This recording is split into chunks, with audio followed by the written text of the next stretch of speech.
हे दोस्त, good morning. मैं आपका दोस्त और साथी नीतीश हूँ। दोस्तों, आज मैं आपको एक कहानी से रिलेट कराने वाला हूँ, जिस कहानी को सुनने के बाद आप लाइफ में हमेशा पॉजिटिव रहेंगे। आपकी लाइफ हमेशा पॉजिटिविटी से भरी रहेगी। तो दोस्तों, शुरुआत करता हूँ। एक बार क्या होता है, एक जंगल के किनारे एक गांव हुआ करता था। बड़ी पुरानी कहानी है। एक जंगल के किनारे एक गांव हुआ करता था, जिसमें एक घर में माँ और बेटे रहते थे। बेटा का काम था कि वो रोज़ सुबह जंगल जाता और सूखी सूखी लकड़ियाँ लाता। ये सिलसिला 2-3 साल से चल रहा था। तो एक दिन क्या हुआ, शाम को बहुत तेज़ बारिश हुई। बारिश जैसे ही ख़त्म हुई, रात हुआ, फिर जैसे सुबह हुआ, तो उस लड़के का काम था कि वो रोज़ सुबह जंगल जाता और सूखी सूखी लकड़ियाँ लाता।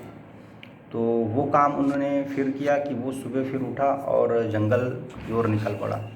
अब वो देखता है कि पानी तो गिरा था, लकड़ियाँ पूरी गीली थी। वो चलता ही चला, अंदर जाता ही गया, जाता ही गया।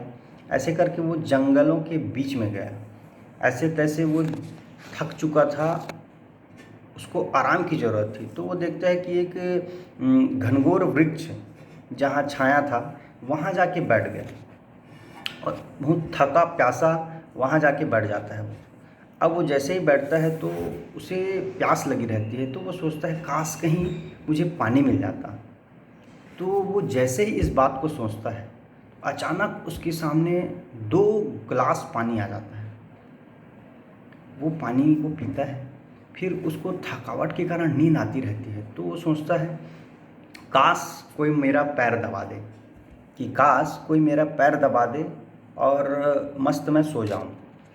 तो जैसे ही ऐसा सोचता है माय डियर फ्रेंड्स, तो स्वर्ग से 2 अप्सराएं आती है और उसके हाथ पैर दबाने लगती हैं। अब वो थोड़ा सा हैरान हो जाता है कि ये हो क्या रहा है। मैं जैसे जैसे सोच रहा हूँ वैसा वैसा हो रहा है। तो मालिश के दौरान उसको नींद आ जाती है। ऐसे सोचते सोचते वो सो जाता है। अब वो जैसे ही सो के उठता है 2 घंटे बाद, तो वो देखता क्या है, वो डर जाता है कि मैं जंगल के अंदर आ गया हूँ, कि कहीं कोई शेर ना आ जाए और मेरा काम ख़त्म ना हो जाए। दोस्त, जैसे ही उन्होंने सोचा कि कोई शेर ना आ जाए, वो देखता क्या है, उसके सामने एक आदमखोर शेर आ जाता है। उस आदमखोर शेर ने उसको मार डाला और खा दिया। कहानी हो गई ख़त्म। तो दोस्तों, ये क्या था? उस लड़के ने जैसा जैसा सोचा उसके साथ वैसा वैसा हुआ। ये आखिर हुआ कैसे? वो एक्चुअल में कल्प वृक्ष पेड़ के नीचे बैठा हुआ था। बताते हैं कल्प वृक्ष कि नीचे यदि आप बैठ जाएं और जो कामनाएं करें वो पूरी हो जाती हैं। तो उन्होंने पॉजिटिव सोचा तो पॉजिटिव हुआ, और उनका एक निगेटिव थॉट उनको ख़त्म कर डाला। सो माय डियर फ्रेंड्स, इस कहानी का मैसेज ये है कि हम भी आप भी हमारे ब्रेन रूपी कल्प वृक्ष के नीचे हैं। यस माय डियर फ्रेंड्स, हम भी अपने ब्रेन रूपी कल्प वृक्ष के नीचे हैं।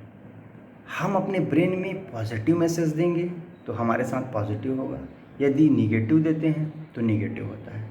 सो माय डियर फ्रेंड्स, आज के बाद याद रखिए, हमेशा पॉजिटिविटी के साथ, पॉजिटिव मैसेज के साथ पॉजिटिविटी सोचना है आपको। कभी भी निगेटिव थॉट आपके माइंड में नहीं आना चाहिए। ब्रेन को हमेशा पॉजिटिव मैसेज दीजिए। सो थैंक यू दोस्तों, एंड विश यू वेल।